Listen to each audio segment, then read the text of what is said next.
Hello everyone. Before we start, make sure to like and subscribe to the channel, and leave a comment with where you're from and what time you're watching.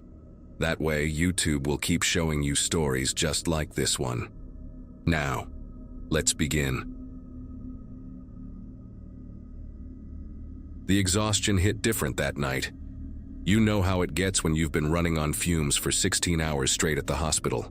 29 and already feeling like 50, working as an emergency room nurse in Cleveland had become my whole life, especially after my divorce finalized earlier that year.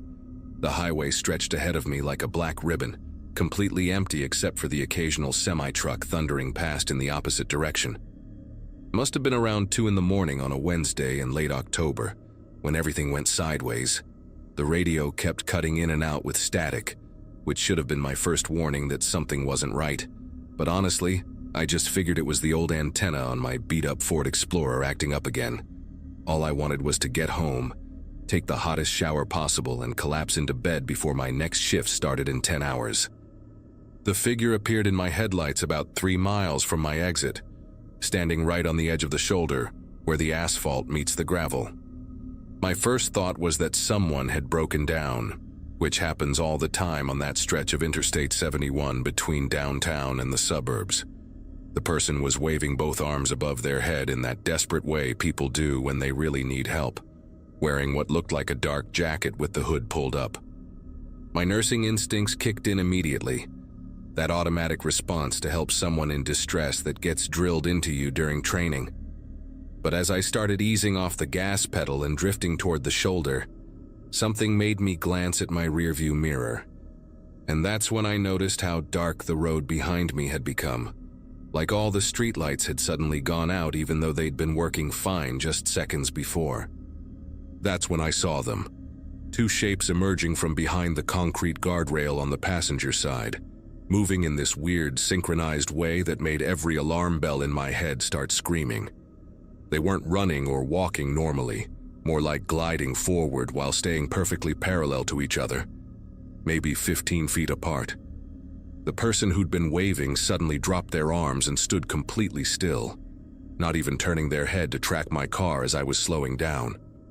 My foot hesitated between the brake and the gas for what felt like forever, but was probably only a second or two.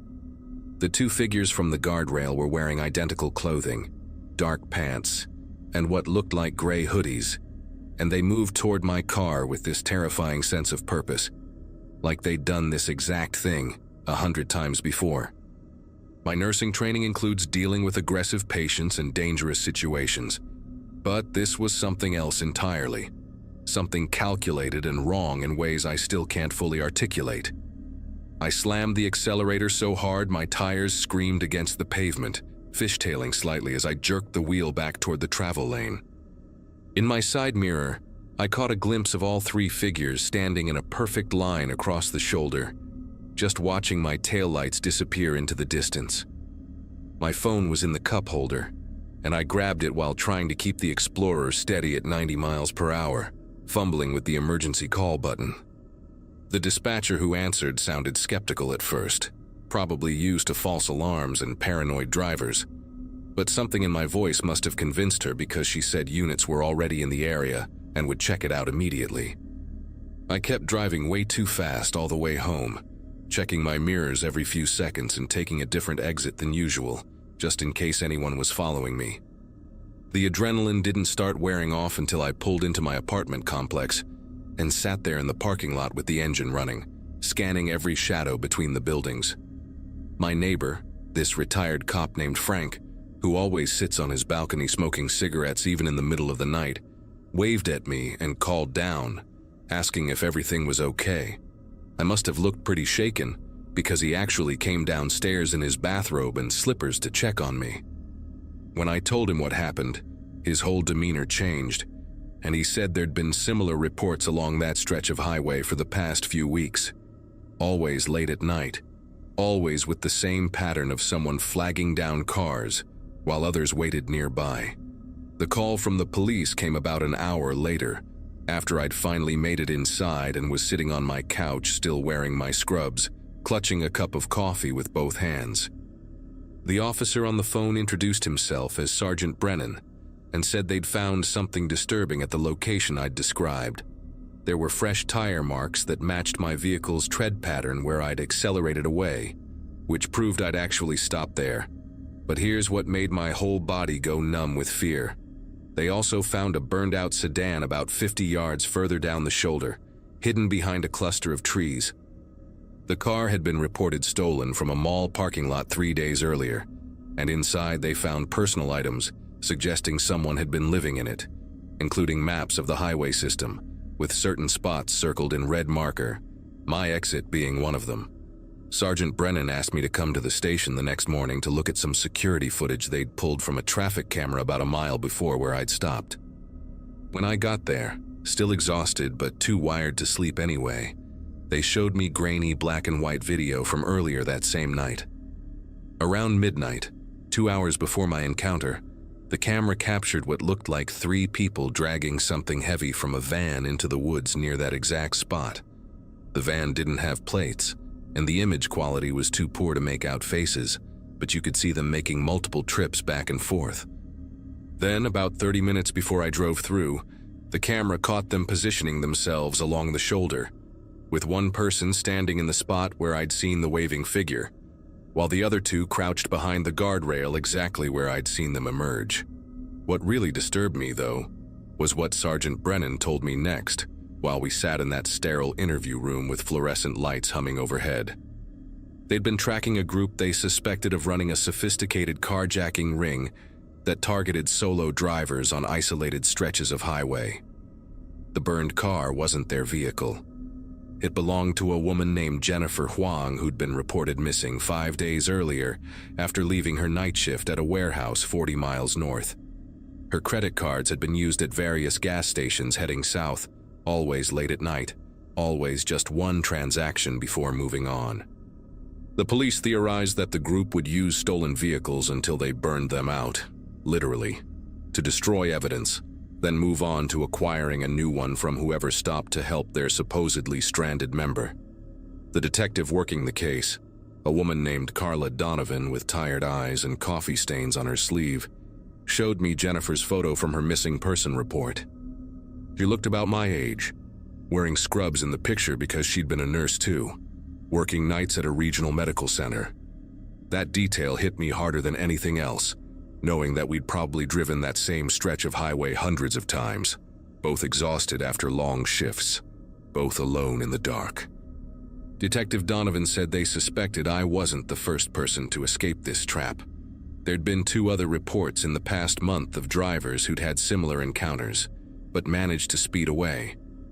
The difference was that neither of them had called it in immediately like I did, and by the time they reported it days later, there was no evidence left to investigate. They kept me at the station for 3 more hours, going through every detail multiple times, having me mark on a map exactly where I'd seen each figure and which direction they'd moved. The forensics team had found footprints in the gravel that suggested at least 4 people had been present, not just the 3 I'd seen, which meant someone else had been watching from somewhere I hadn't even noticed. Detective Donovan mentioned that they'd also discovered a pattern in the timing.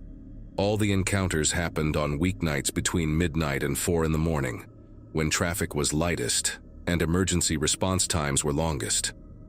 She gave me her direct number and told me to call immediately if I remembered anything else, or if I noticed anyone following me, because sometimes these groups would fixate on the ones who got away.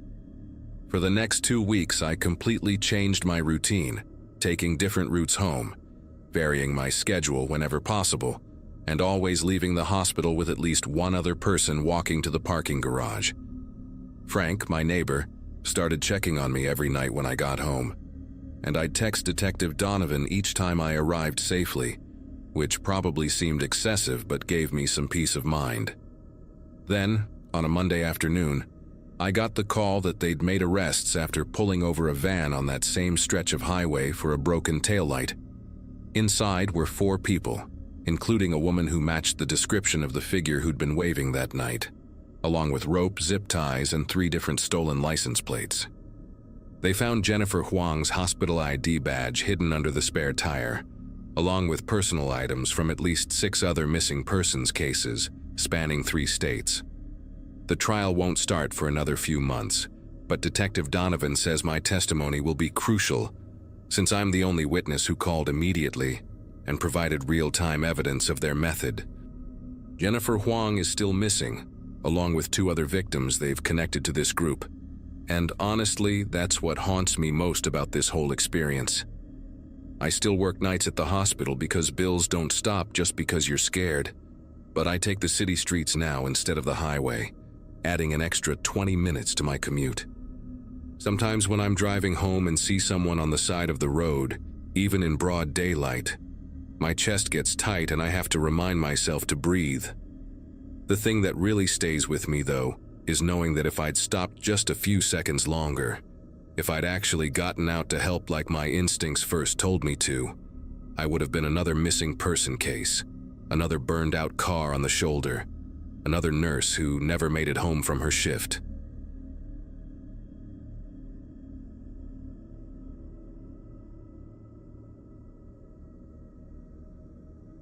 At 31, I'd been driving cross-country routes for my job as a medical equipment sales rep for almost 6 years, and I'd never had anything worse happen than a flat tire in broad daylight. That night in early September 2022 changed everything about how I travel now. I'd just finished a late presentation at a hospital in Des Moines and was heading to my next appointment in Kansas City, figuring I'd drive through the night and grab a motel room when I got there around 4 in the morning. My silver Toyota Camry had been acting up lately, making this weird grinding noise whenever I turned left too sharply, but my mechanic buddy told me it was probably just the power steering fluid getting low. Nothing urgent. I'd been meaning to get it checked properly, but between back-to-back sales trips and my recent divorce proceedings with Brian, I kept pushing it off. The highway stretched out empty ahead of me, one of those long rural stretches where the nearest town is 40 miles in either direction, just cornfields and darkness on both sides. The temperature gauge started creeping up around midnight, right when I was passing through the absolute middle of nowhere on Highway 169. First, it just nudged past the center mark, which happens sometimes on long drives, but within 5 minutes it was climbing toward the red zone, and I could smell that distinct burnt sweet odor of overheating coolant. I pulled over onto the shoulder, my hazard lights clicking in rhythm with my quickening heartbeat, and killed the engine before any serious damage could happen. Steam started hissing out from under the hood almost immediately, creating these ghostly white wisps in my headlight beams that dissipated into the darkness. The silence hit me like a physical weight once the engine stopped ticking and pinging as it cooled down.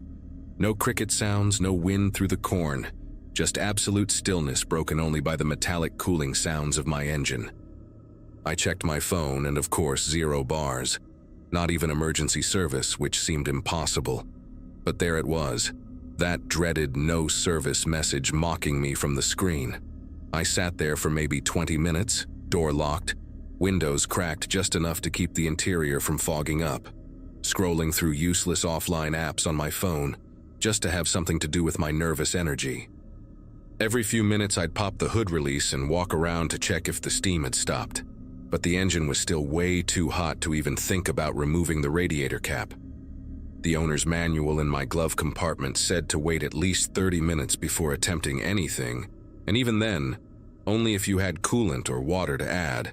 Which of course I didn't, because why would I ever think to keep emergency supplies in my car like a responsible adult?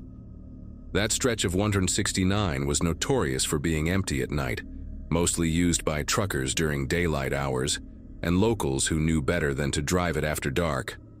I'd passed maybe 3 vehicles in the last hour before breaking down, and that was during the relatively busy midnight hour.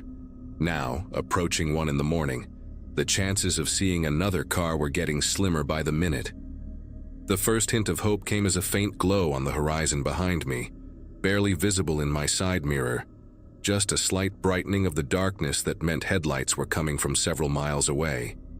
I actually said thank God out loud to myself and started rehearsing what I'd say to whoever stopped, already planning to offer them $50, just to follow me to the nearest gas station once my car cooled down enough to limp there. The lights grew steadily brighter, taking forever to close the distance, which made sense given how flat and straight the highway was in that area. As they got closer, I could make out that it was something big, definitely not a regular car, maybe a pickup truck or an SUV based on how high and widely spaced the headlights were. I turned on my phone's flashlight and got out of the car, standing by my open driver's door and getting ready to wave them down, figuring nobody could miss a woman standing next to a car with hazards going on an otherwise empty highway. The vehicle started slowing down about a quarter-mile away, which gave me this huge wave of relief, because for a second there, I thought they might just blow past me like I wasn't even there. But then it kept slowing down, way more than necessary, crawling forward at maybe 5 miles per hour for the last 100 yards or so. The headlights were blinding me directly now, making it impossible to see anything about the vehicle itself except that it was definitely a van, one of those tall commercial types, maybe white or light gray from what I could glimpse around the light glare. It finally came to a complete stop directly across from me in the opposite lane, engine running rough and loud, like it needed a new muffler or maybe had some kind of modification to make it sound more aggressive.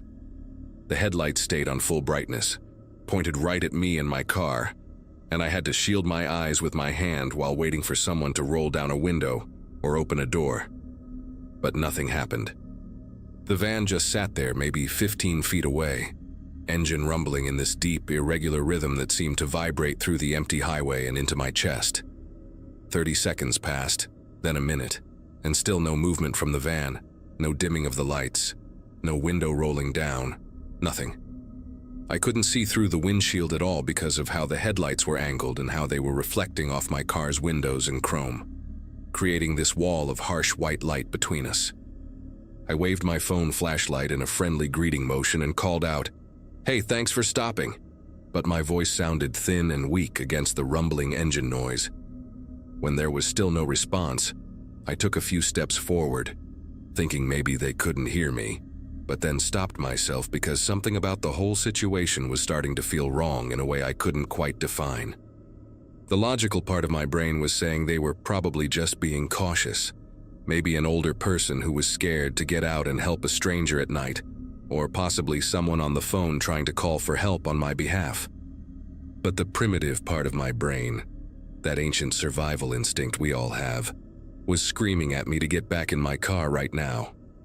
I slowly backed toward my Camry, keeping my eyes on the van even though I couldn't see anything useful through the light glare, and slid back into the driver's seat without turning my back on the other vehicle.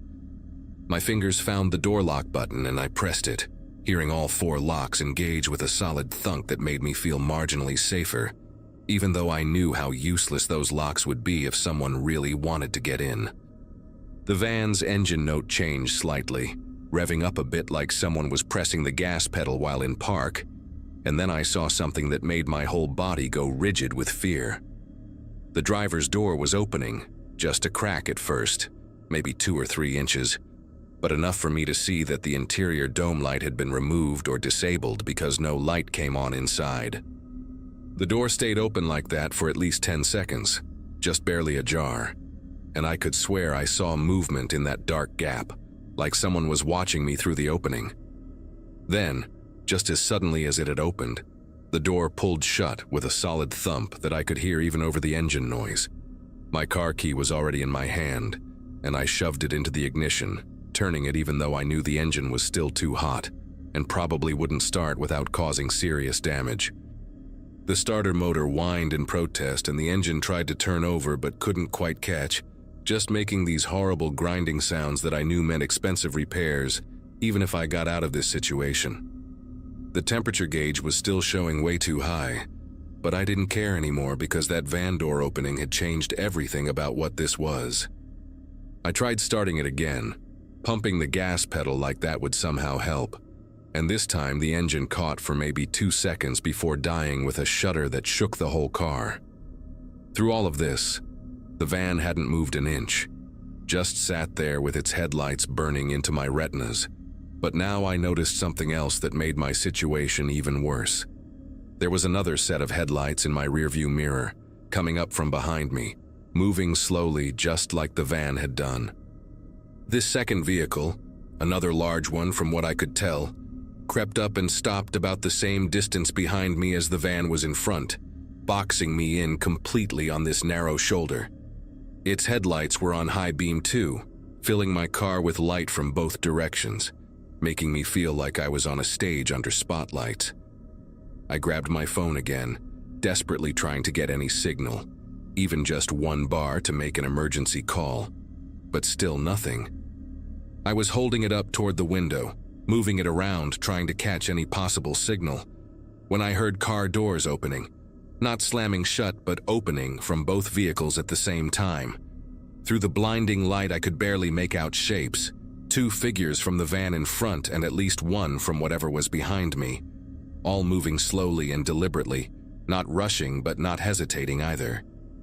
They were staying just outside the direct beams of their own headlights, keeping to the shadows at the edges, where I could only see silhouettes and suggestions of movement. One of them walked up to my passenger side window and just stood there, close enough that I could see they were wearing dark clothes, maybe jeans and a jacket, but their face was completely hidden in shadow above my window line. They didn't knock, didn't try the handle, just stood perfectly still like they were waiting for something. Another figure appeared at my driver's side, same distance away, same completely motionless stance, and I realized they were positioned so I couldn't open either door without hitting them. The third one, and now I could see there was definitely a fourth one too, circled around to the front and back of my car. I was completely surrounded, and they were all just standing there in absolute silence, not making any demands, not trying to communicate, just waiting. The only sound was the 2 engines idling, and my own ragged breathing that was fogging up the windows despite my efforts to control it. I had my phone ready to use as a weapon if needed, which sounds ridiculous now, but at the time it was literally the only thing I had besides my car keys. Then one of them, the one by my passenger window, lifted their hand and tapped on the glass with one knuckle. Just twice. Soft and almost polite. When I didn't respond, staying frozen in my seat with my fingers white-knuckled around my phone, they tapped again. Same pattern, same weird gentleness. The figure on my driver's side did the exact same thing at the exact same moment. 2 soft taps in perfect synchronization, like they had rehearsed it. That's when I knew this wasn't random. Wasn't just some group of criminals who happened upon a broken-down car. This was planned, coordinated, and they had probably done this before. My mind started racing through every option, ramming the van in front even with an overheating engine, trying to drive through the cornfield, screaming even though nobody would hear me, anything to break out of this trap. But before I could act on any of these desperate ideas, all 4 of them stepped back at the same time. Just one step, still maintaining their positions but giving me just enough space that I could theoretically open a door. The one in front raised their hand and made a rolling motion, like they were telling me to start my car and leave. I didn't need to be told twice and turned the key again, begging the universe to let my car start just this once, promising I'd never skip maintenance again, never ignore warning sounds, never drive alone at night through empty highways. The engine turned over once, twice, and then miraculously caught and held, running rough and making terrible sounds but actually running. The temperature gauge immediately shot to the red zone, but I shifted into drive anyway, ready to destroy the engine if it meant getting away from these people. But when I pressed the gas pedal, the car lurched forward maybe 3 feet and then died completely, all the dashboard lights going dark, even the hazard lights clicking off into nothing. The electrical system was completely dead, and this time I knew it wasn't coming back. The 2 vehicles that had trapped me suddenly killed their headlights too, plunging everything into absolute darkness. And for a moment I couldn't see anything at all, couldn't hear anything except my own heartbeat pounding in my ears. My phone screen was the only light source now, casting this weak blue glow inside my car, and I held it up trying to see what was happening outside. The 4 figures were gone, or at least I couldn't see them anymore. And for maybe 30 seconds nothing moved, nothing happened, just me sitting in my dead car in pitch blackness on an empty highway. Then both vehicles started up again simultaneously, their engines roaring to life, but still no lights. Oh. I heard them pulling away, one forward and one backward, their tires crunching on the gravel shoulder. And within seconds, they were accelerating away in opposite directions, driving completely dark on the highway. I sat there shaking, unable to process what had just happened. Still expecting them to come back, still waiting for something horrible that never came. It took me another 10 minutes before I could make myself get out of the car and start walking, using my phone's flashlight to navigate the shoulder, constantly checking behind me every few steps. I walked for almost 2 hours before a state trooper found me, and when I told him what happened, he just nodded like he'd heard this before, and said there had been similar reports from that stretch of 169 over the past few months. They never found any evidence of who these people were, and the trooper told me I was lucky because 2 other drivers who'd broken down on that same stretch in the previous year hadn't been found for days, both of them discovered in their locked cars in various states of psychological trauma, unable or unwilling to explain what had happened to them during the missing time between their breakdown and when they were discovered. The investigators think it's some kind of group that targets vulnerable motorists, maybe doing it for intimidation, maybe for something worse that I was lucky enough to avoid by my car dying completely. I had to get therapy to deal with the nightmares, and even now, 2 years later, I can't drive at night anymore without having a panic attack. I take flights whenever possible, or I plan my routes to only drive during daylight hours with plenty of people around. What haunts me most isn't what happened, but what didn't happen, and what might have happened if my car hadn't died completely, or if I'd gotten out when they were standing around me. Sometimes I wonder if they're still out there on that stretch of highway, waiting for the next broken down car, executing their strange ritual for reasons I'll never understand.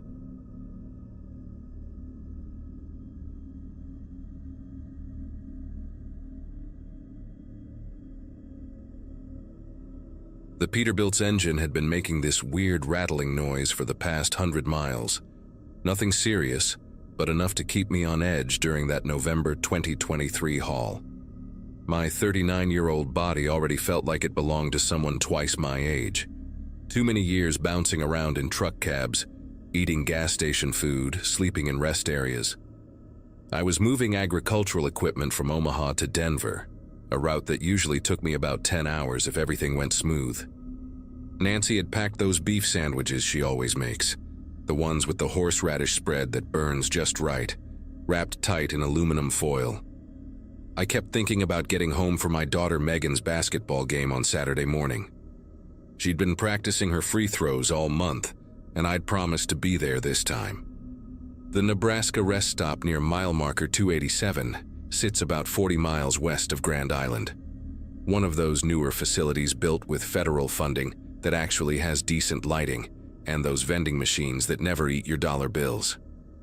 I pulled in around 3 in the morning, needing to stretch my legs and grab some coffee to push through the last leg to Denver.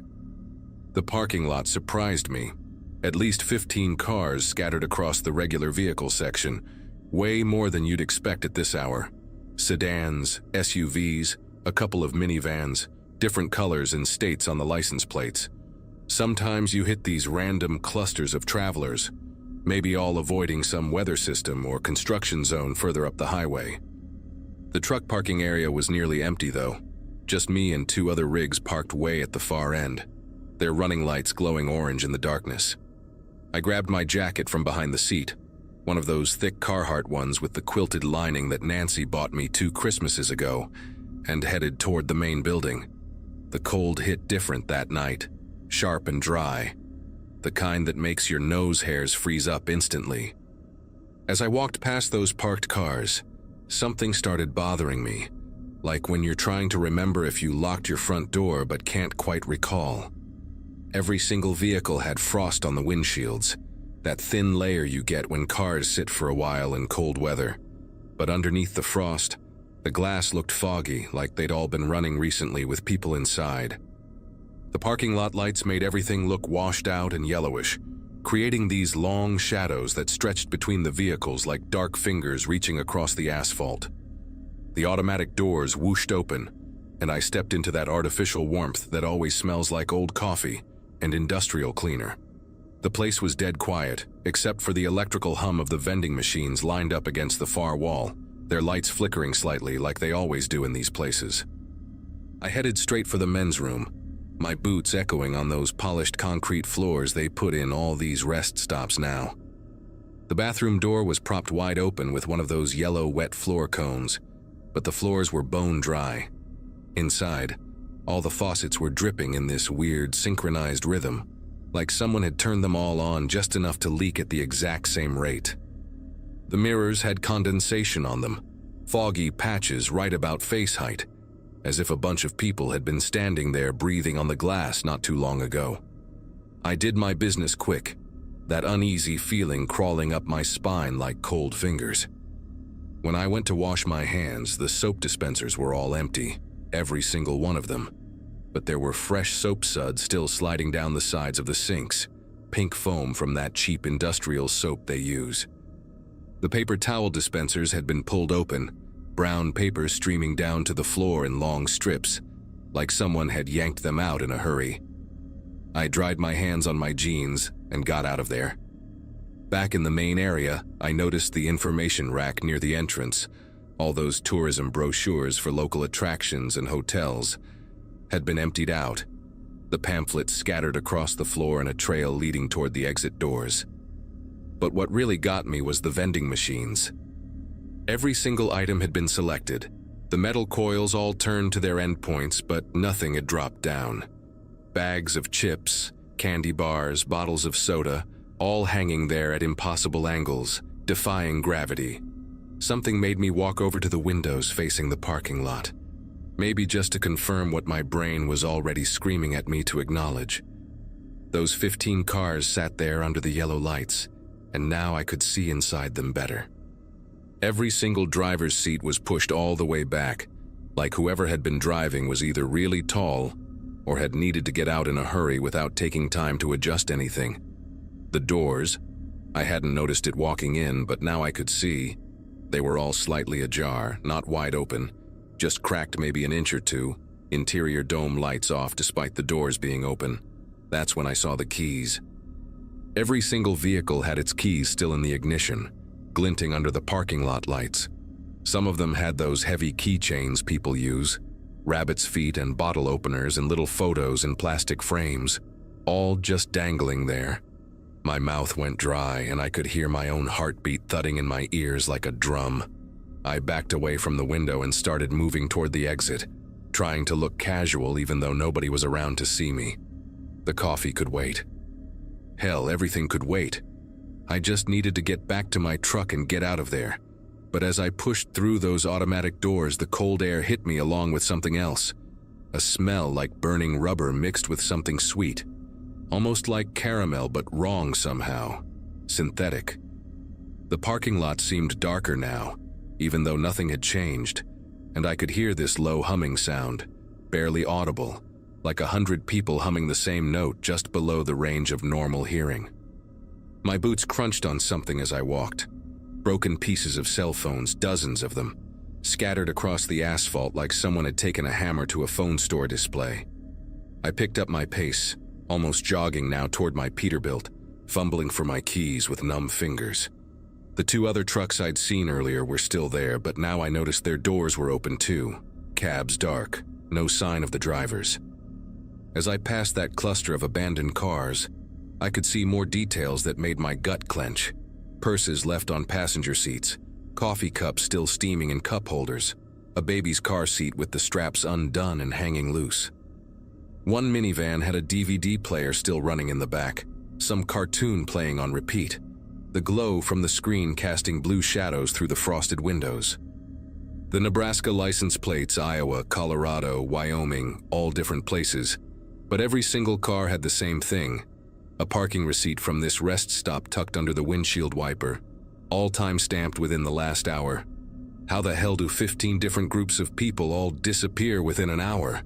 I reached my truck and grabbed the door handle, ready to climb up into safety, when I heard it, the distinct sound of car engines turning over, one after another, like dominoes falling. But nobody was starting them. I turned around slowly. my breath coming out in quick white puffs in the cold air, and watched as every single abandoned car in that parking lot came to life. Not roaring to life, just idling, that low purr of engines warming up. The headlights stayed off though, and the cars just sat there running in the dark like they were waiting for something. Then I noticed the steam starting to rise from their exhaust pipes, thick white clouds in the freezing air, but the smoke wasn't drifting away like it should. It was moving sideways, creeping along the ground toward my truck like morning fog. Except fog doesn't move with purpose, doesn't seem to reach for you. That's when the radios turned on. Every car radio, all at once, but not playing music or talk shows. It was voices, dozens of different voices all talking at the same time but not to each other, like recorded conversations played simultaneously. I could make out fragments as I stood there paralyzed. Someone ordering lunch, a woman singing happy birthday, a man arguing about a football game, a child asking to stop for the bathroom. Normal conversations, everyday stuff, but all cut up and overlapping in this horrible cacophony that made my teeth ache. The smell got stronger, that burnt rubber and fake sweet combination that made me want to gag. And underneath all those voices from the radios, I could hear something else. Breathing. Synchronized breathing, like when you're in a quiet room and suddenly become aware of your own breath. Except this was coming from inside those empty cars, from seats that I could clearly see had nobody in them. My hands finally found the truck door handle, and I yanked myself up into the cab, slamming the door behind me hard enough to rattle the whole vehicle.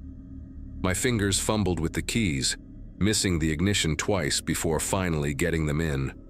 The Peterbilt roared to life, that familiar diesel rumble that usually comforted me now sounding too loud, too obvious. Through my windshield, I watched as every single headlight in that parking lot flicked on at the exact same moment. All of them pointed directly at my truck. Not just the front headlights, the brake lights, the reverse lights, the fog lights.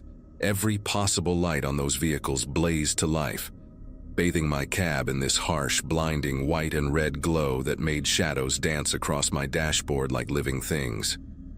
The voices on the radios got louder, more frantic, overlapping into this wall of human sound that penetrated right through my closed windows. And then, just as I slammed the truck into gear, I saw them in my side mirrors, people standing behind each car, perfectly still, all facing my truck.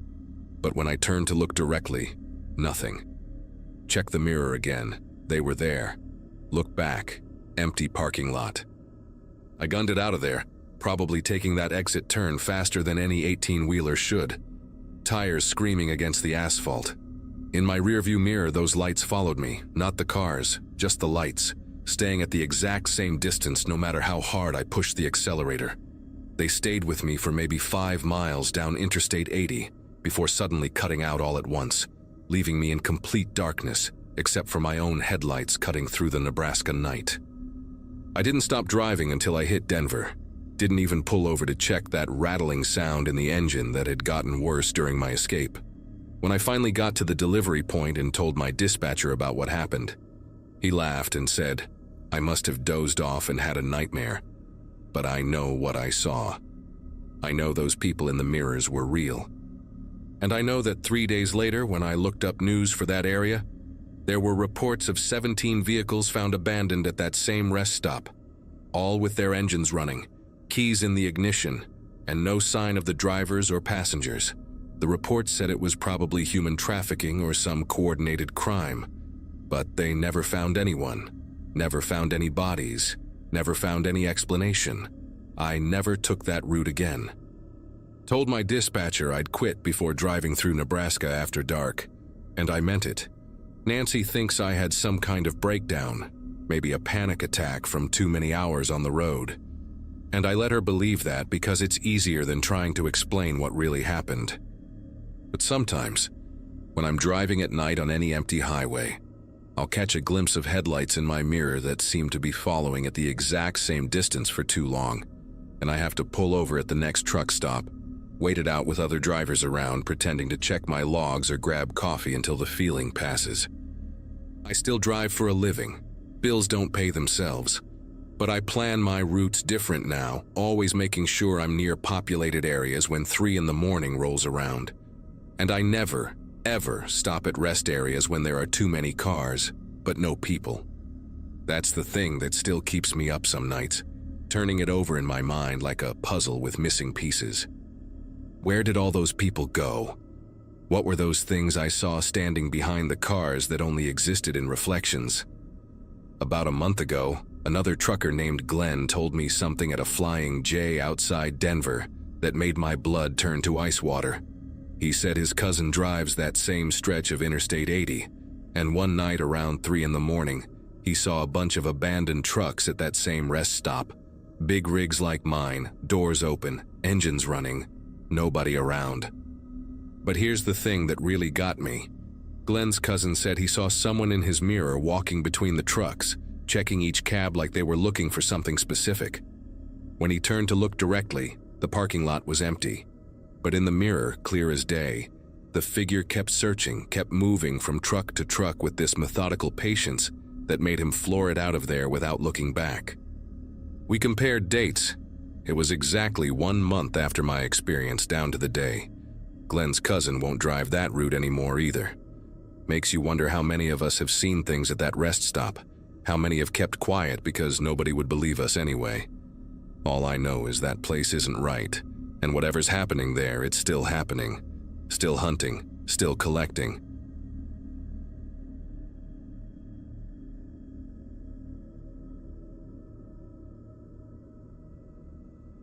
My headlights caught her in that strange way where everything else disappears into darkness. She was standing on the shoulder of Route 47, both arms raised high above her head, waving in these big, sweeping motions like she was trying to flag down a plane instead of a car. The dashboard clock showed 3:17 a.m., and I'd been driving for maybe 20 minutes since leaving the hospital parking garage, my scrub still smelling like disinfectant, and that weird metallic scent that clings to you after 12 hours in the respiratory unit. Being 29 means you think you're invincible, that nothing bad can happen to you, especially when you've dealt with life and death situations all night. But seeing this woman out there, completely alone on this stretch of highway that runs through nothing but abandoned warehouses and overgrown fields, made something in my chest tighten up. I remember gripping the steering wheel harder, my knuckles going white while I debated what to do.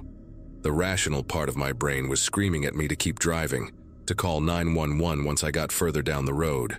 Let someone else deal with it. But she looked so desperate, and I kept thinking about my sister Katie, how she'd broken down on a similar road last year, and nobody stopped for 3 hours. The woman was wearing dark clothes, a navy blazer that looked expensive even from a distance, nice jeans, not the kind of outfit you'd expect from someone dangerous. Her blonde hair was shoulder length, neat despite the wind from passing semis, so I did what I probably shouldn't have done. I slowed down, checked my mirrors for any other cars lurking nearby, and pulled over about 50 feet ahead of her, keeping my engine running and my phone in my lap with 911 already dialed but not yet called. She jogged up to my passenger window, and I only rolled it down about 3 inches, just enough to hear her speak. Up close, she was maybe 45, with one of those faces that probably looked younger in better lighting. Her makeup was perfect though, which struck me as odd for someone stranded at 3 in the morning. No smeared mascara from crying, no signs of distress on her face at all. She smiled at me, this calm, almost serene expression that didn't match the frantic waving from moments before. "Thank you so much for stopping," she said, her voice steady and pleasant, like we were meeting at a coffee shop instead of on a dark highway. My car broke down about a mile back, and my phone died. I just need a ride to the next exit where I can call someone. Her explanation made sense, but something about her demeanor set off every alarm bell in my head. Still, I unlocked the door. God knows why. Maybe because turning away someone who looked so normal, so put together, felt cruel. She slid into the passenger seat with this fluid grace, closing the door gently behind her, and immediately the car filled with her perfume, something floral and heavy that reminded me of funeral homes. I pulled back onto the highway, accelerating slowly while trying to make conversation to ease my nerves. Asked her what happened to her car, and she said something vague about the engine making weird noises before it just stopped. Asked where she was headed before breaking down, and she said she was visiting family but didn't specify where. Every answer was like that, polite, reasonable on the surface, but completely empty of any real information. The next exit was only about 10 miles away, but those were going to be the longest 10 miles of my life. I kept glancing at her in my peripheral vision, and she just sat there, hands folded neatly in her lap, staring straight ahead through the windshield with that same subtle smile playing at the corners of her mouth. About 5 minutes into the drive, I reached over to adjust my rearview mirror because a semi was coming up behind us with its high beams on. That's when I noticed it. The side mirror on the passenger side showed the empty seat, just the beige fabric of my car's interior, the seatbelt hanging loose, nothing else. But she was right there. I could see her in my peripheral vision, could smell that overwhelming perfume, could hear her breathing in this measured, deliberate way. My brain tried to rationalize it. Maybe it was the angle, maybe the darkness was playing tricks, maybe I was more exhausted than I thought. I adjusted the mirror slightly, tilted my head different ways, but no matter what I did, the reflection showed an empty seat. My heart started hammering so hard I could hear it in my ears, this thick, wet pounding that made it hard to focus on the road. "Is everything all right?" she asked, and her voice sounded different now, lower, with this weird echo quality like she was speaking from the bottom of a well. I gripped the steering wheel tighter and forced myself to look straight ahead, told her everything was fine, just tired from my shift. She made this humming sound, not quite agreement, not quite anything really, just this low vibration that seemed to fill the entire car. The temperature dropped suddenly, or maybe that was just me going cold with fear, but I could see my breath coming out in little puffs even though it was August, and the AC wasn't even on that high. I started doing the math in my head. 5 more miles to the exit, maybe 6 minutes if I sped up a little. But when I pressed harder on the gas pedal, the speedometer didn't budge. We were still going exactly 55, no matter how hard I pressed down. That's when she started talking. Not to me exactly, but just talking in this monotone voice about the strangest things. "People leave pieces of themselves everywhere they go," she said, her head still facing forward, never turning to look at me. "In their cars, in their homes, in the places they work. Little fragments of who they are, what they've done, what they're going to do. Sometimes those pieces get picked up by others. Sometimes they get carried forward. I had no idea how to respond to that, so I just kept driving, watching the mile markers pass by with agonizing slowness." She continued, "You left something at the hospital tonight. Not equipment, not belongings, something else. And now you're carrying something that isn't yours." My mouth went completely dry. I wanted to ask her what she meant, wanted to scream at her to get out of my car, but my voice wouldn't work. It was like my throat had sealed itself shut. The exit sign finally came into view. Exit 42, with a gas station logo and a promise of food and lodging. Relief washed over me so intensely that I almost sobbed. I put on my turn signal, started to ease into the exit lane, and that's when she placed her hand on the dashboard. Not on my arm, not reaching for the wheel, just flat against the dashboard. Her hand was wrong. The fingers were too long, bent at angles that shouldn't have been possible, and the skin had this translucent quality where I could see dark veins pulsing underneath. "Not this exit," she said calmly. "The next one." But there was no next exit for another 15 miles. I knew this highway like the back of my hand, had driven it hundreds of times. My foot moved to the brake anyway, started to slow down for the exit, and she made this clicking sound with her tongue, sharp and disapproving like you'd make at a misbehaving dog. I jerked the wheel hard to the right, tires screaming as I veered into the exit lane despite her protests. The moment I did, she went completely silent. Not just quiet. It was like all sound in the car had been sucked out, creating this vacuum that made my ears pop painfully. I risked a glance at the passenger seat and found it empty. Completely. absolutely empty. The seatbelt was still buckled somehow, stretched across nothing, and that overwhelming perfume smell had vanished instantly. But the passenger door was hanging wide open, swinging back and forth even though we were moving at 40 miles an hour. The interior light was on, illuminating the seat, and there was something lying there. A phone. At first I thought she'd left her phone behind, but as I pulled into the gas station parking lot with shaking legs, I realized it looked exactly like mine. Same case, same cracked corner from when I dropped it last month. Same hospital parking sticker on the back. I slammed on the brakes under the bright canopy lights of the gas station, my real phone still in the cup holder where I'd left it. But this other phone, this duplicate, was lit up and active. The screen showed my GPS app, tracking my exact location in real time, following the little blue dot that represented my car. The location history showed everywhere I'd been that night. The hospital, the route I'd taken, even the spot where I'd picked her up. But there were other locations too, places I'd never been, timestamps for the future, for later today, tomorrow, next week. Places called Riverside Memorial Gardens, Bennett Funeral Home, plots with numbers instead of names. My throat constricted as I picked up the phone with trembling fingers, and that's when I saw the last destination programmed into it, set for 4:47 a.m., just 20 minutes from now. It was my apartment address, but the label on it simply said, "Collection Point." I threw both phones onto the passenger floor and ran into the gas station, practically colliding with the glass doors in my panic. The teenager behind the counter looked up from his phone, startled by this woman in wrinkled scrubs bursting in like a maniac. I must have looked insane, trying to explain that someone had been in my car but wasn't really there, that she'd left a phone that was mine but wasn't mine. He just stared at me, suggested maybe I should call the police, which I did. 2 officers showed up about 10 minutes later, probably expecting to deal with a psychiatric case or someone high on something. They checked my car, found the duplicate phone right where I'd thrown it, and their expressions changed immediately. Turns out, they'd been getting similar reports all week. Women picking up other women on various highways around the state, always late at night, always with the same story about a broken-down car. The passengers would vanish, leaving behind these duplicate phones with disturbing GPS data. 3 of the women who'd reported it had died within days. Sudden brain aneurysms, unexplained organ failure, things that shouldn't happen to healthy people in their 20s and 30s.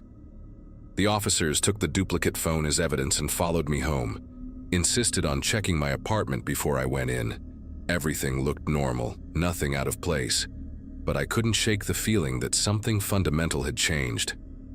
I called in sick for the next week, stayed with my sister Katie in another state, trying to make sense of what happened. The duplicate phone was never explained. The police said the GPS data was impossible, that the phone shouldn't have been able to predict future locations like that. They never found any woman matching the description I gave, no abandoned cars on that stretch of highway. 6 days later, I got a call from the police. Another woman had picked up the same passenger, or something that looked like her, on a completely different highway 3 states away. That woman didn't make it to the gas station.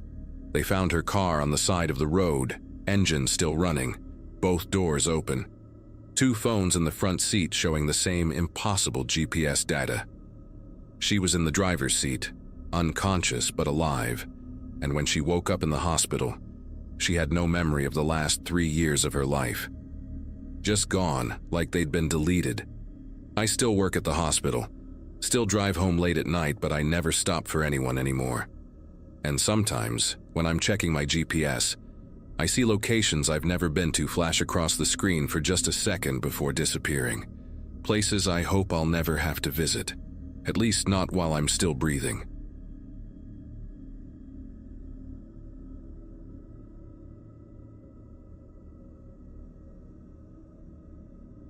"5 months ago, turning 36 had made me realize my life consisted of endless miles of asphalt and the hum of 18 wheels against pavement.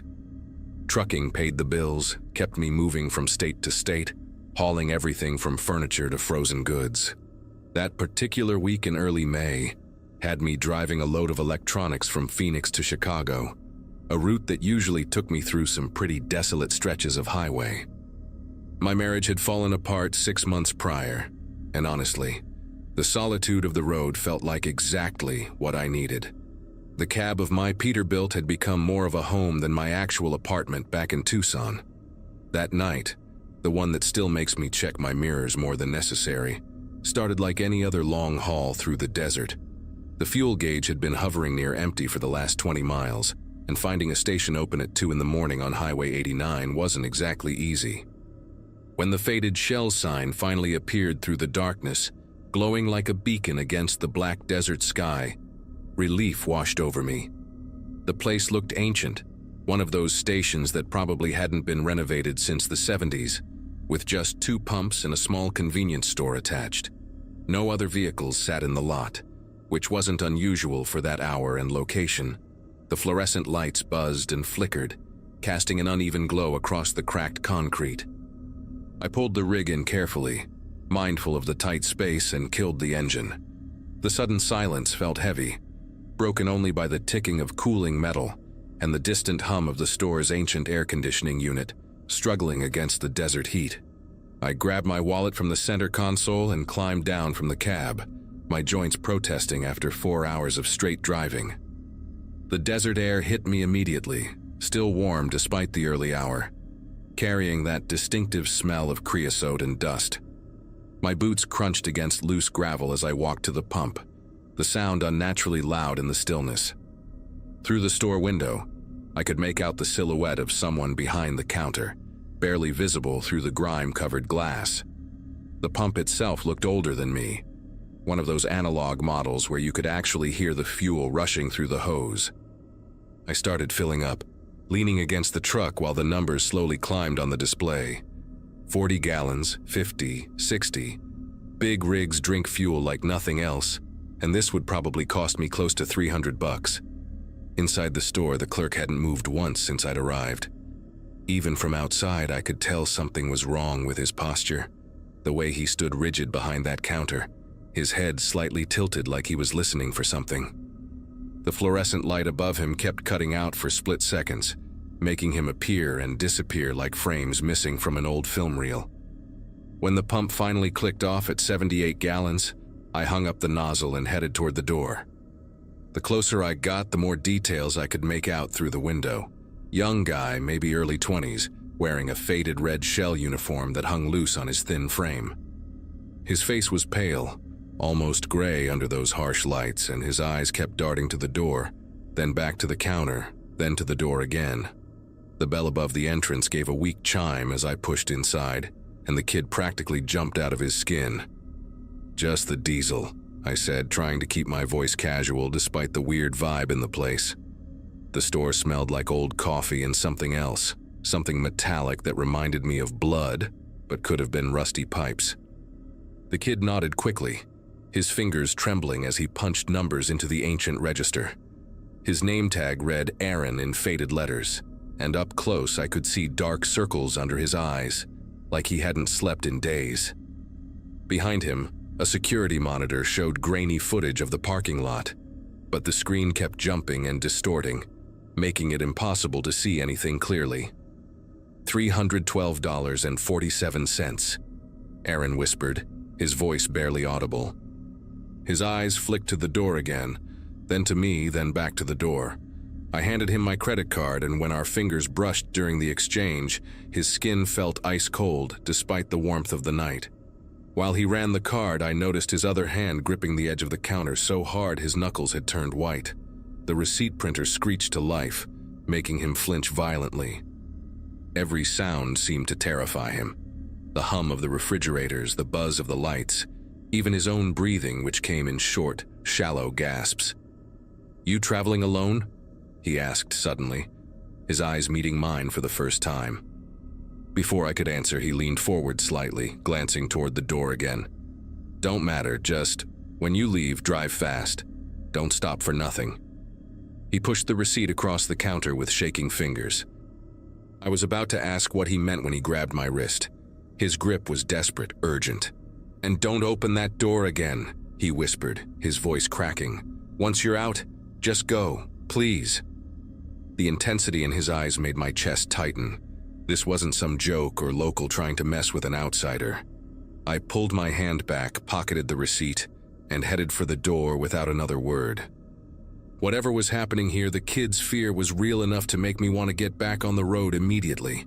The bell chimed again as I pushed outside, and I heard Aaron let out a sound behind me, something between a whimper and a prayer.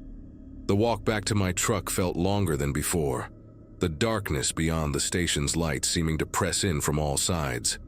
I climbed up into the cab quickly, locked the doors, and started the engine. The diesel rumbled to life, a comforting sound after the strangeness inside that store. I was just putting the truck in gear when I heard it. A soft knocking on the glass of the passenger door. 3 deliberate taps, patient and measured.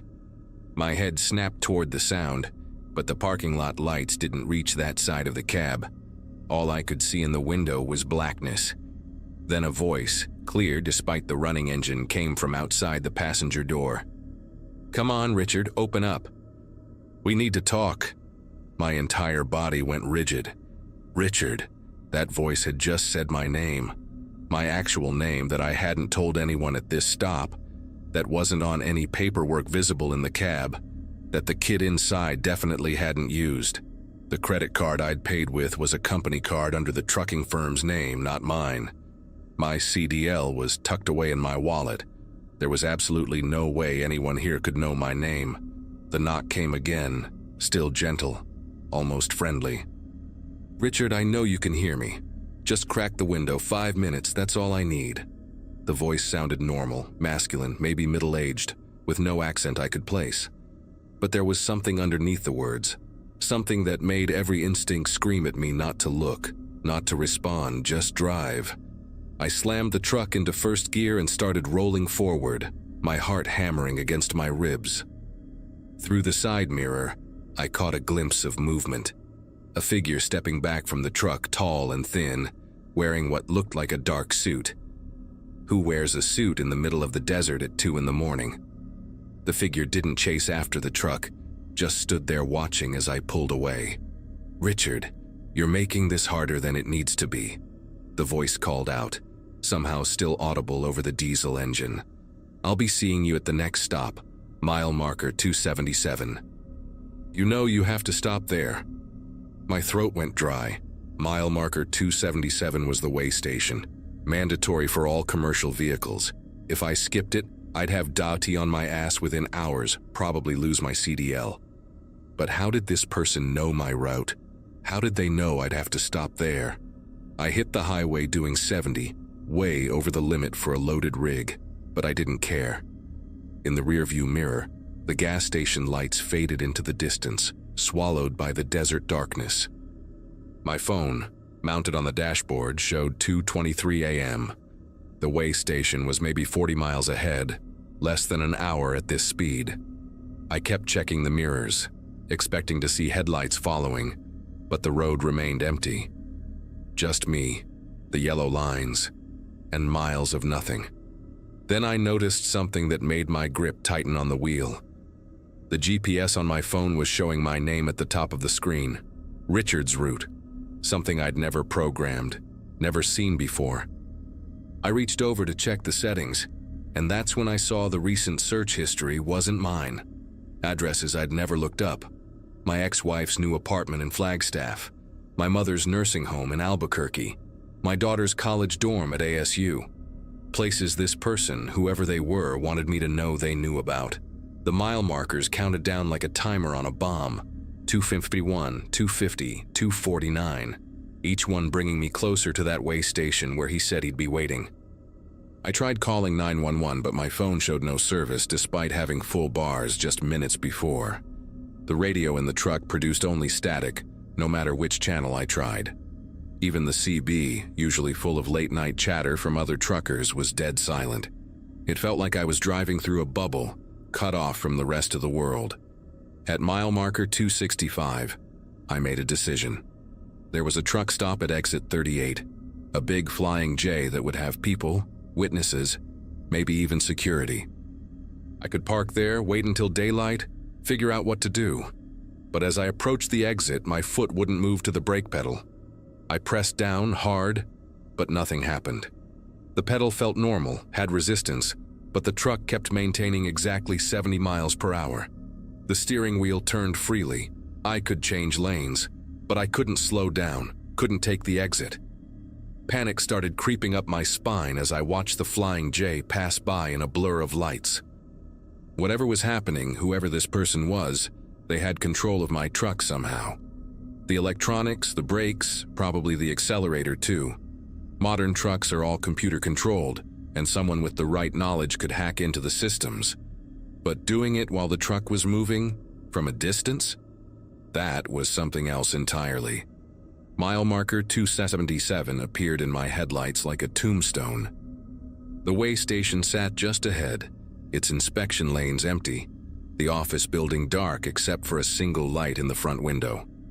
As my truck began to slow on its own, finally responding to my desperate pumping of the brakes, I saw him. The same tall figure in the dark suit standing next to a black sedan parked beside the scale house. He raised one hand in a casual wave, like we were old friends meeting for coffee.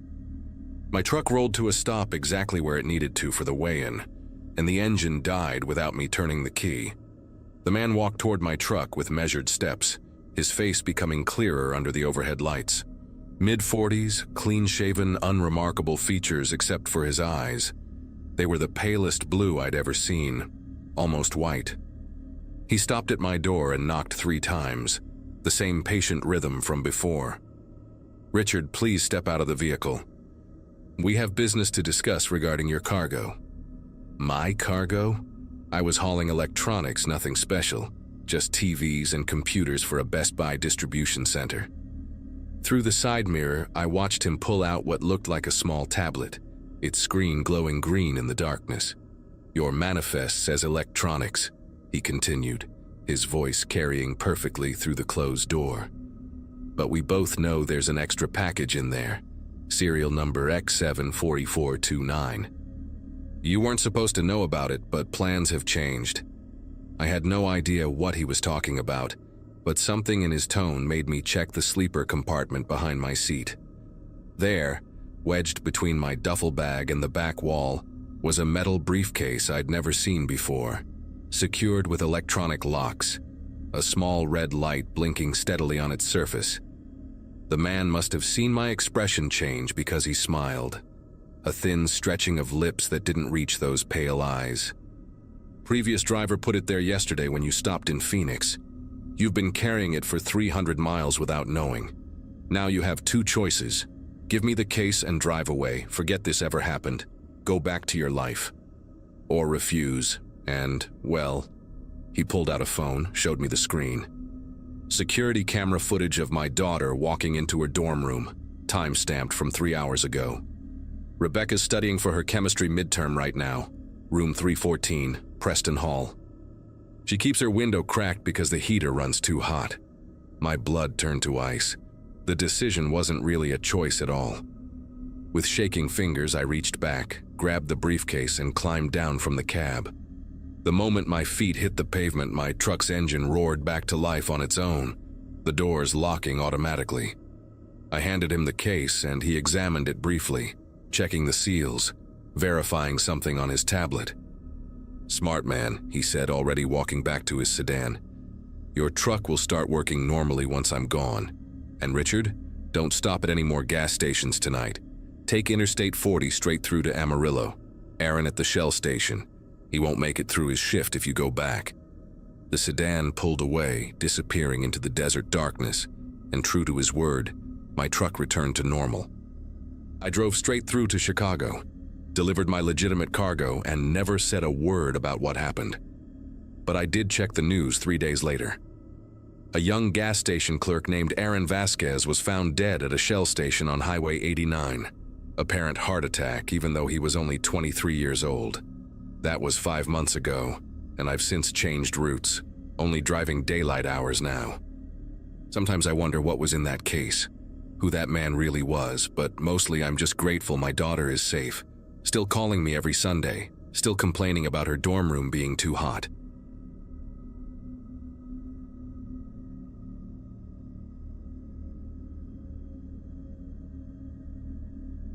The CB radio in my Ford pickup hadn't picked up another driver for hours, just static echoing through Copper Canyon's winding roads. Sandra had called me 2 days earlier about clearing out the rest of my stuff from her place in Utah. Apparently her new boyfriend needed the garage space. Fine by me.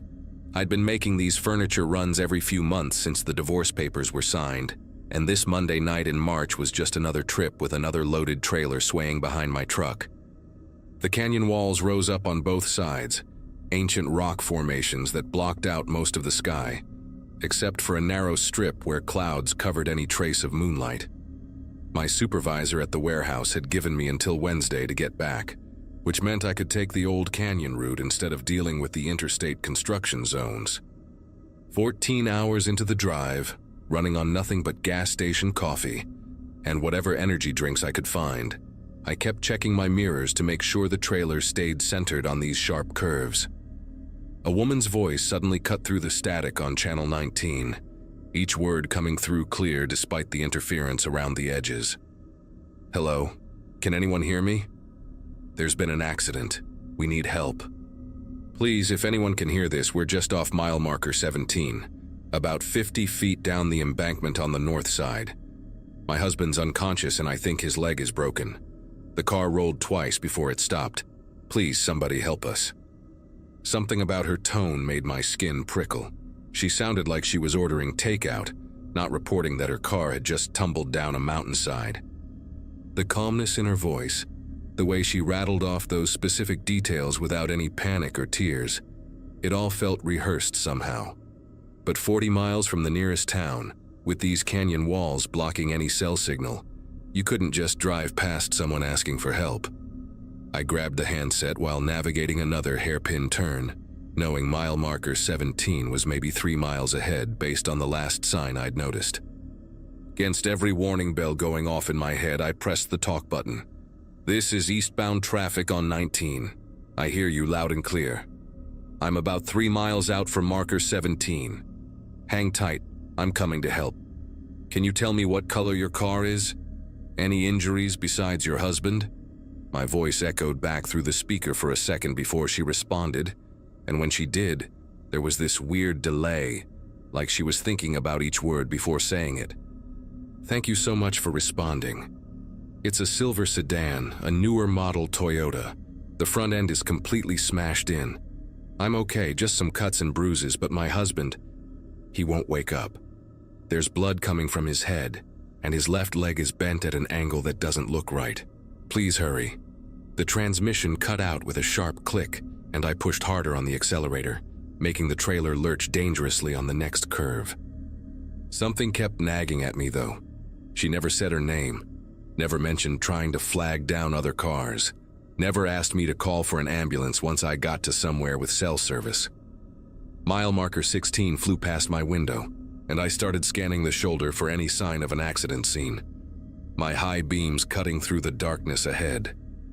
When 17 finally appeared in my headlights, I pulled over as far as I could without risking the trailer sliding off the narrow shoulder, grabbed my flashlight from under the seat, and stepped out into the cold mountain air. The silence hit me immediately. No sound of settling metal, no hiss of a damaged radiator, nothing but the tick of my own engine cooling and the wind whistling through the canyon. I walked along the guardrail, sweeping my flashlight beam down the embankment on the north side, and that's when I saw them. Fresh tire marks on the asphalt, leading straight toward the edge. The guardrail had a decent-sized dent in it, with white paint transfer that looked recent, and when I leaned over to look down, I could see broken glass scattered across the rocks about 20 feet below. But beyond that, nothing. A silver Toyota. No injured passengers, just empty darkness stretching down into the canyon. I spent the next 20 minutes climbing down that embankment, using my flashlight to check every possible spot where a car could have landed. The broken glass formed a trail that led about 50 feet down, exactly where she'd said, but then it just stopped. No skid marks in the dirt, no crushed bushes, no oil stains on the rocks, nothing to indicate a 2-ton vehicle had rolled through here. My boots kept slipping on the loose gravel, and twice I had to grab onto the scraggly pine trees growing out of the cliff face to keep from tumbling down myself. The whole time, I kept thinking about how specific her description had been, how she knew exactly how far down they'd gone. When I finally climbed back up to the road, winded and covered in dirt, I found another driver had stopped behind my truck, an older guy in a Peterbilt who'd seen my hazard lights. "Everything all right, buddy?" he called out, walking toward me with his own flashlight. "Saw your rig parked here and thought you might have trouble with that trailer." I explained about the CB call, the woman asking for help, and he got this look on his face that made my stomach tighten. "Silver Toyota, you said? Young woman, calm voice, husband with a broken leg?" The way he repeated those details, I knew he'd heard the same broadcast. "Got that call about an hour ago when I was heading westbound. Came through clear as day on 19. Thing is, I was talking to my dispatcher right after on a different channel, and he said 3 other drivers had reported the same call tonight, all at different times. Each one stopped to look, and each one found exactly what you found. Evidence of a crash, but no car." He pointed at the tire marks with his light, then at the damaged guardrail. "These marks were here when I passed through this afternoon before sunset. Whatever happened here, it wasn't tonight." We were both standing there trying to make sense of it when the CB radio in my truck crackled to life again. The woman's voice came through the open window, but this time it was different. Quieter, more intimate, like she was speaking directly into the microphone. "Thank you for stopping, but you're too late. We've been down here for so long, waiting in the cold. The metal is twisted around us like fingers, and the engine block is pressing against his chest. Can you hear him breathing? Listen carefully." Then came this wet, ragged sound that made both of us step back from the truck. It went on for maybe 10 seconds, irregular and labored before cutting to dead air. The trucker grabbed my arm, his fingers digging in through my jacket. "That ain't coming from no accident scene, friend. I've pulled people from wrecks before and nobody pinned under an engine block sounds like that. We need to get out of here." But then she spoke again, and this time she said something that made every hair on my body stand straight up. "Jerome, I know you're listening. You can't leave us again, Jerome. Not like you did in Utah. Sandra tried to warn you about taking this route, didn't she? She knew what happened here. Check your glove box, Jerome. Check what she packed for you." My legs nearly gave out when I heard my name. Not my handle, not eastbound driver, but my actual name. The trucker was already backing toward his rig, shaking his head and muttering something about not getting paid enough for this. But I couldn't move. Nobody on this road knew my name. I hadn't given it over the radio, hadn't stopped anywhere since crossing the state line. And Sandra, she'd insisted I take some of my old things from the garage, practically forced a box of junk on me that I'd tossed in the passenger seat without looking. My hands trembled as I reached for the truck door, the sound of the Peterbilt's engine roaring to life behind me as the other driver took off without another word. Inside the cab, the dome light seemed too dim, casting shadows that moved wrong across the dashboard. The glove box latch felt cold under my fingers, and when I opened it, a manila envelope fell out onto the floor, one I'd never seen before. Sandra's handwriting was on the front. "Jerome, you need to know the truth about Copper Canyon." Inside were newspaper clippings, yellowed and brittle, dated from 6 years ago. The headline on the first one read, "Couple missing after canyon crash," with a photo that knocked the breath out of me. It was me, but younger, standing next to a woman I'd never seen before beside a silver Toyota. The article said Jerome Hutchinson and his wife Valerie had disappeared after their car went off the road at mile marker 17. Their bodies never recovered. But that was impossible. 6 years ago, I was living in Colorado, working construction, had never even been to this canyon before meeting Sandra. I grabbed the next clipping with numb fingers. Search called off for missing couple. And there was another photo, this one from a security camera at a gas station. Clear as day, it showed me filling up that same silver Toyota, the timestamp reading 3 days before the accident. The woman from the photo, Valerie, was visible through the passenger window. More clippings, more evidence of a life I'd never lived, a marriage I'd never had, a death that hadn't happened. The last item in the envelope was a note in Sandra's writing. "I found these in your things when we met. You said you didn't remember, that sometimes whole chunks of your past just weren't there. I should have told you sooner, but I was scared. Don't go through that canyon, Jerome. She's still waiting for you there."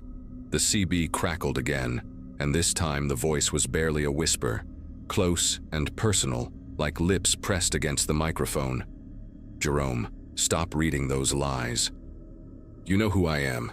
You remember the way my hair smelled like vanilla, the scar on my palm from when I tried to cook you dinner on our anniversary. You remember the song that was playing when we crashed, our song. Turn the radio to FM 93.5. It's playing right now." My finger moved toward the radio dial without conscious thought, like muscle memory taking over, and I had to physically grab my wrist with my other hand to stop myself. The rational part of my brain was screaming that this was impossible, that I needed to drive away now, but my hand kept reaching for that dial. When I finally switched it over, static filled the cab for a moment, before a song faded in. Wonderwall by Oasis. The moment those opening chords hit, something cracked inside my skull like ice breaking on a frozen lake, and memories that weren't supposed to exist came flooding through. Valerie laughing in the passenger seat, singing off-key. The argument about her sister, the deer that jumped in front of us, the way the guardrail bent like paper when we hit it, her screaming my name as we went over. The silence after the rolling stopped. But underneath those memories were my other life, meeting Sandra 2 years ago at a bar in Albuquerque, our wedding, the divorce, the warehouse job. 2 complete histories existing in one mind, and I couldn't tell which one was real anymore. The woman on the CB spoke one more time. "I'm still in the car, Jerome. I never left. You did. You crawled out and walked away, and you forgot about me. But every time you drive through here, I try to bring you back. Come down to the car, come back to me. We can leave together this time."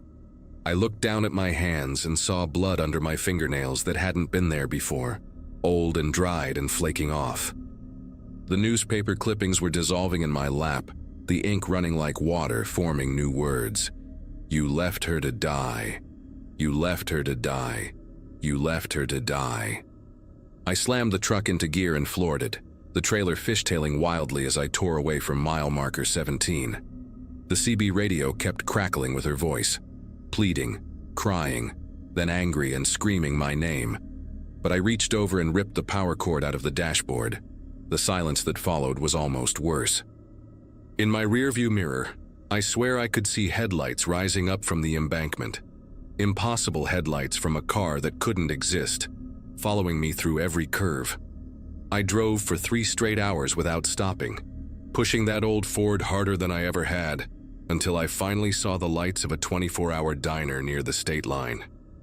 I pulled in, parked under the brightest light I could find, and sat there until dawn, going through my wallet, my phone, looking for any proof of who I really was. Every photo of Sandra and me was real. My driver's license was real. The divorce papers were real. But so were the scars on my ribs that I'd never noticed before, the ones that looked like they came from a steering wheel impact. I made it home to New Mexico that morning and immediately went to the courthouse to pull public records. Jerome Hutchinson, my name, my social security number, had no death certificate, no missing person report, no record of ever being married to anyone named Valerie. But I found something else in the newspaper archives from 6 years ago. A small article about an unidentified woman's body found in a ravine near Copper Canyon, discovered by hikers months after an apparent car accident. Silver Toyota, partial plate matching what would have been mine if I'd lived in Utah then. She was wearing a wedding ring, but they never found out who she was. The article mentioned that investigators believed there might have been a passenger who walked away from the crash, based on blood evidence found leading up to the road. They never found him. I've never driven through Copper Canyon again, and I won't. I traded in my truck, got rid of the CB radio, moved to a different apartment. But sometimes, late at night, I still hear static that sounds like someone trying to speak.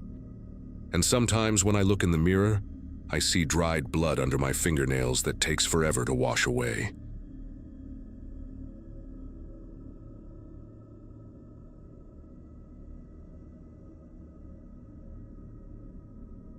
The night had bled into early morning by the time I clocked out from the hospital. My brain was foggy from 12 straight hours of trauma cases, and the only thing I could think about was coffee and a warm shower.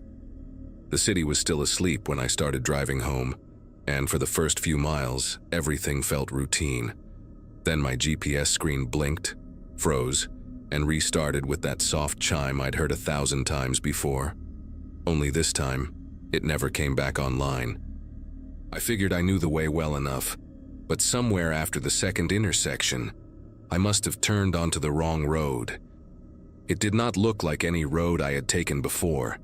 The asphalt gave way to cracked pavement and then to gravel, flanked by tall weeds that brushed the sides of my car. The sky had started to pale, but there was no hint of dawn warmth, just that dull bluish light that makes everything look abandoned. The radio was dead too, nothing but static. I kept telling myself it was fine, that I'd hit the highway again soon. But after 20 minutes of driving past nameless turns and sagging mailboxes, I realized I hadn't seen another car at all. When the gas light blinked on, I finally spotted a small gas station just ahead, a single row of pumps, a flickering sign, and a convenience store with the metal shutters halfway down. The lot was empty. I pulled in anyway, parked near the pumps, and stepped out to stretch my legs. The air was colder than I expected, the kind of damp chill that clings to you even through your scrubs. I tried opening my phone's map again, but it showed me floating in a gray void, no roads, no landmarks. That's when I noticed the houses behind the station. They were lined along the opposite side of the road, maybe half a dozen of them, all spaced far apart. Every single one had its lights on, porch lamps, living room windows, even bedrooms glowing behind drawn curtains. And every front door I could see stood wide open. At first, I thought it was some kind of small-town quirk, maybe early risers or night shift workers like me. But there was no sound, no cars, no dogs, no movement at all. The air felt too still, like the world had paused mid-breath. I stood there for a long minute just staring at those houses. My first instinct was to call out to see if anyone answered back, but something inside me told me not to. I decided to get back into the car and keep driving, figuring the main road had to connect somewhere up ahead. As I pulled out, I glanced again toward the houses, and that was when I realized the street stretched farther than I'd thought. There were more houses beyond the curve, and all of them looked the same. Lights burning, doors hanging open, and absolute silence. The further I went, the worse it got. Every mailbox was empty, no cars in the driveways, not even trash bins by the curb. I started feeling this odd pressure in my chest, like the air itself was heavier the deeper I went into that place. My phone still had no signal, but I could see the battery draining faster than usual. I rolled the window down halfway, hoping to hear some hint of life. Insects, wind, anything. But all I caught was the low hum of my engine echoing between the houses. Eventually, I slowed the car down near an intersection where the road split in 3 directions. On the corner stood a small white house with peeling paint and a swing set in the yard. The swing was moving slightly, not fast, just that slow, steady sway that doesn't stop even when the air is still. I stared at it long enough to notice that the chain made no sound. I thought maybe it was the wind playing tricks, but there was no breeze. I put the car in park again, against my better judgment, and stepped out just to see if someone might be inside. The closer I got to that house, the more wrong everything looked. The porch light flickered faintly, and inside, through the open door, I could see the television playing static. A cereal bowl sat on the counter, milk still in it, spoon resting on the edge. It was like someone had just walked away mid-breakfast. I called out, "Hello? Is anyone home?" And the sound of my own voice made me flinch. It came out too loud, too real, like it didn't belong there. No answer came, but the swing behind me had stopped moving. I stepped inside just far enough to see the living room. The carpet was clean but damp, like it had absorbed humidity for weeks. A clock on the wall ticked quietly, yet every second felt drawn out, delayed. I remember thinking that the air smelled faintly like metal, and that detail stuck with me more than anything else. I called out again, softer this time, but my voice didn't carry far. There were family photos on the wall. 2 kids, a man in work clothes, a woman with dark hair, but all of the frames faced slightly downward, as if someone had adjusted them that way on purpose. A noise came from deeper inside the house, something light, like a foot dragging over linoleum. I froze in the doorway and listened. It happened again, slower, almost deliberate. My first thought was that someone needed help, but then I noticed the hallway lights turning off one by one, from the far end toward me. Each bulb dimmed with a faint pop, until only the living room lamp remained. My pulse hammered in my ears. I took a slow step backward toward the porch, trying not to make a sound, and that was when I saw movement in the reflection of the television screen. It wasn't clear enough to make out a person, more like a shape standing halfway down the hall. It didn't move toward me. It just stood there, outlined by the last flicker of light before the living room lamp blinked out completely. I stumbled outside, nearly tripping over the porch steps, and ran to my car without daring to look back at the door. When I slammed the door shut, the automatic headlights illuminated the front of the house. The porch light had gone dark, but in every other house up the street, the lights were still burning bright. I drove off fast enough to send gravel flying. The road twisted for miles, but every few turns I'd glimpse another cluster of houses, each one with that same eerie pattern. Lights on, doors wide open, no one in sight. I kept expecting to see a police car, a roadblock, something that would explain it, but the road only stretched farther into black fields. When my gas light started blinking again, I nearly panicked, thinking I'd never find my way back. Then out of nowhere, I saw the glow of a highway sign ahead.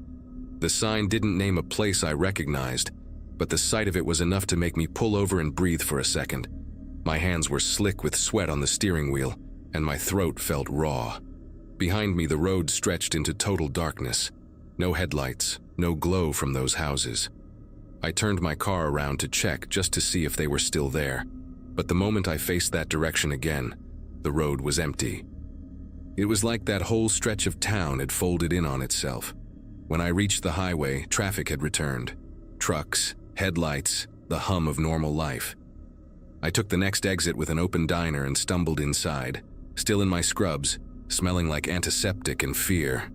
The waitress gave me a worried look and asked if I was okay. I told her I'd taken a wrong turn near the gas station a few miles back, but she frowned and said there hadn't been a gas station out that way in years. She even called over a man sitting at the counter, some local driver, who confirmed it used to exist but burned down sometime in the early 2000s. I thought maybe I'd just mixed things up. Maybe the exhaustion had finally caught up to me. But when I walked back to my car after finishing my coffee, there was a layer of fine gray dust coating the hood, like ash. I touched it with my fingertips, and it smeared dark, greasy, like soot. My shoes left faint prints of it on the floor mat when I drove home. I cleaned the car the next day, but I swear the smell lingered, faint, metallic, like the air inside that empty house. I have never found that road again, no matter how many times I tried tracing my route. I even showed the area on the map to a coworker once, and she said it looked like farmland, nothing else. Still, sometimes when I drive home after night shifts, I catch a glimpse of porch lights glowing far off past the tree line. Small, steady dots in the dark. And every single time I make sure to stay on the highway.